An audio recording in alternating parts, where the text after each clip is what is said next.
मोदी गद्दार है, मोदी इंदिरा गांधी जैसा नहीं है कि वो पाकिस्तान के 2 टुकड़े करके उसके बांग्लादेश और पाकिस्तान में डिवाइड कर दे। क्या हमारे पास एक बहुत बड़ी अपॉर्चुनिटी थी और उस अपॉर्चुनिटी को हमने गंवा दिया? कोई लोग बहुत ये भी कह रहे हैं कि ये एक ऐसी अपॉर्चुनिटी थी, once in a lifetime opportunity थी, जो कि गंवा दी गई। दिन पहले तक अमेरिका ये कह रहा था कि हमें भारत और पाकिस्तान की वॉर जो हो रहा है उसमें कोई इंटरेस्ट नहीं है, ये मेरा बिजनेस बिल्कुल भी नहीं है, it's none of our business. लेकिन एक दिन बाद ही ट्रंप साहब जी ट्विटर पे, एक्स पे ये डाल देते हैं कि हमने सीज फायर कर दिया है और इंडिया और पाकिस्तान अब लड़ाई आगे नहीं जारी करेंगे, अर्जेंट बेसिस पे अभी के लिए बिल्कुल लड़ाई रोक दी गई है।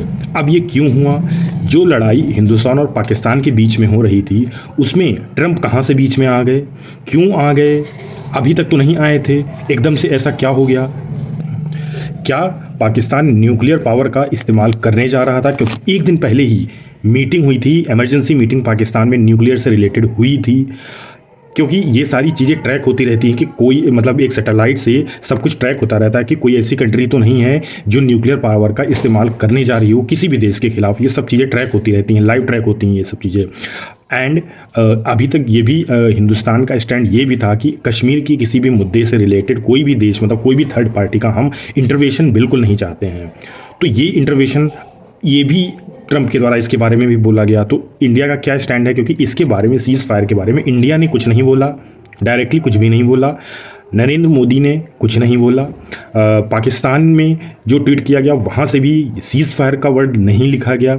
अब इसके बीच में बहुत सारे क्वेश्चन राइज होते हैं। बहुत सारे लोग, जैसे ही ये न्यूज़ आई सोशल मीडिया पे बहुत सारे लोग बोलने लगे कि अभी तक तो बहुत बोल रहे थे कि 56 इंच का सीना यही है, 56 इंच का सीना। तो ऐसे बहुत सारे क्वेश्चंस अभी आने वाले समय में अराइज होंगे, क्योंकि अपोजिशन भी कह रहा है कि इसमें बहुत सारे क्वेश्चन, क्योंकि एक दिन पहले कुछ भी ऐसा नहीं था, कुछ भी नहीं लग रहा था कि क्योंकि पाकिस्तान की बहुत बुरी हालत हो रही थी, वो बिल्कुल लड़ नहीं पा रहा था। तो ऐसा क्या हो गया एक दिन में कि एकदम से सब कुछ रुक गया?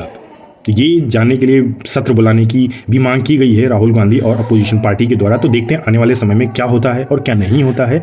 हम लोग को इंतजार रहेगा आगे, क्योंकि वॉर जब भी होती है ये बहुत बुरी चीज़ होती है। वॉर कभी भी अच्छी चीज़ नहीं होती है।